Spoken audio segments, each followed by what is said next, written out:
ડીસા તાલુકાની 26 ગ્રામ પંચાયતની ચૂંટણીમાંથી 6 ગ્રામ પંચાયતો બની સમરસ।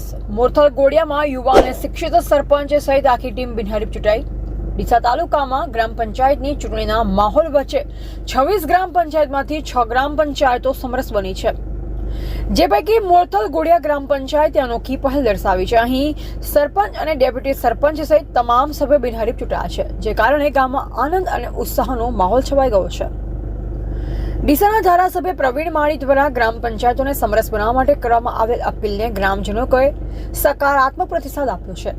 ઉલ્લેખનીય છે કે જે પંચાયત સમૃદ્ધ બનશે તેને રાજ્ય સરકાર દ્વારા લાખો રૂપિયાની ગ્રાન્ટ આપવામાં આવશે, જે ગામના વિકાસ કાર્યો માટે અત્યંત મહત્વપૂર્ણ સાબિત થશે। મોરથલ ગોડિયા ગામે ગ્રામજનોએ એકતા અને સામાજિક સમરસતા જાળવવાના ઉમદા હેતુ સાથે મળી નિર્ણય લીધો। તેમણે ગામના યુવા અને શિક્ષિત સરપંચ ઉમેદવાર માળી, થાનાજી, કાળાજી અને તેમની સમગ્ર ટીમને બિનહરીફ જાહેર કર્યા। આ નિર્ણયથી સમગ્ર પંચાયત બિનહરીફ થતા ગ્રામજનોમાં ખુશીની લહેર દોડી હતી।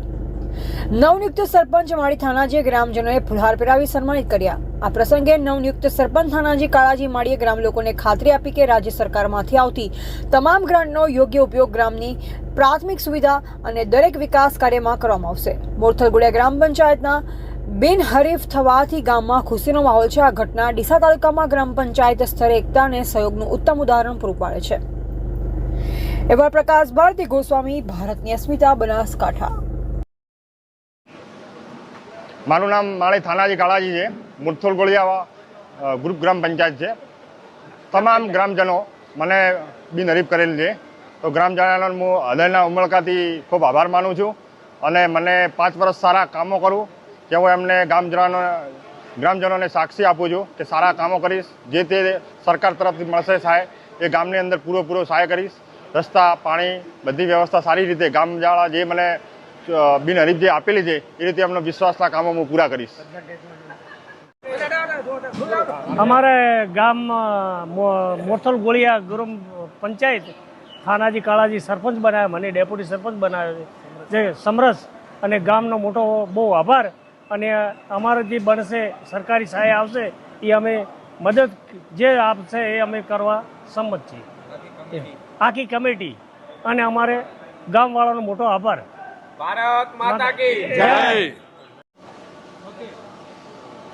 આજે ખૂબ ખુશીનો માહોલ મોરથલ ગોડિયા ગ્રામ પંચાયત જ્યારથી ચૂંટણીની જાહેરાત થઈ ત્યારથી આ મૂળ ધારાસભ્યશ્રીનું ગામ મૂળ વતન એમનું છે।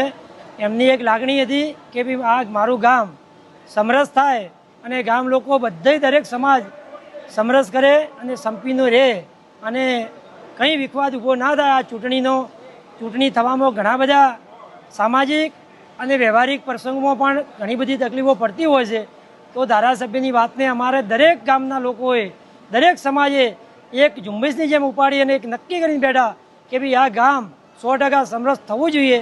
એ મક્કમતા સાથે અમારા ગામમાંથી ઘણા વર્ષો પહેલાં દાનવીરો, દાતાઓ, ગામના લોકો બહાર નીકળેલા હતા, એ લોકોનો અથાગ પ્રયત્ન હતો કે કોઈ પણ ગામ આપણું સમરસ થાય।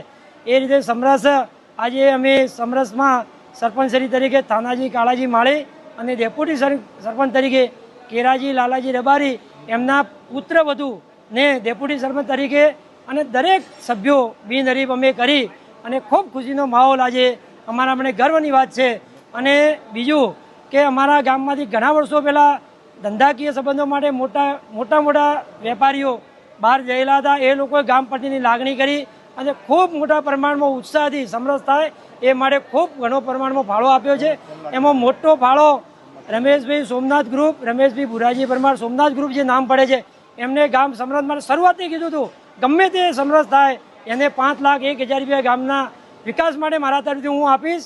અને એના એવા જ એક દાતા પેલા મફરલાલ ચમદાજી અમારે છે, એમને પણ 1,01,000ની જાહેરાત કરી। નાના મોટા ખૂબ દાતાઓ ટોટલ મળીને મારા હિસાબે 15.5 લાખ રૂપિયા ગામના વિકાસ માટે નાનો ફાળો કરીને દરેક લોકોએ આપ્યો।